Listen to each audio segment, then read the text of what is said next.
Mun nimi on Aino. Mä oon Espoosta kotoisin ja inspiroidun tosi paljon väreistä ja erilaisista kuvaseista ja tekstuureista. Mä oon muutenkin tosi värikäs ihminen niin persoonana kuin suunnittelijanakin. Ja joo, mä teen opparia hyödyntäen käytettyjä pehmoleluja, eli siis ihanista nallukoista ja kavereista teen vaatteita. Yritän keksiä uudelleen käyttötarkoitusta käytetyille leluille.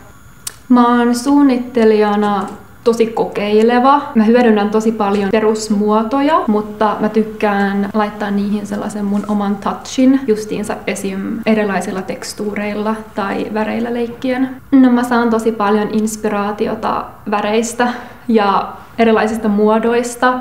Ja mä inspiroidun kyllä myös ihan hirveästi uusista kokemuksista ja uusien ihmisten tapaamisesta.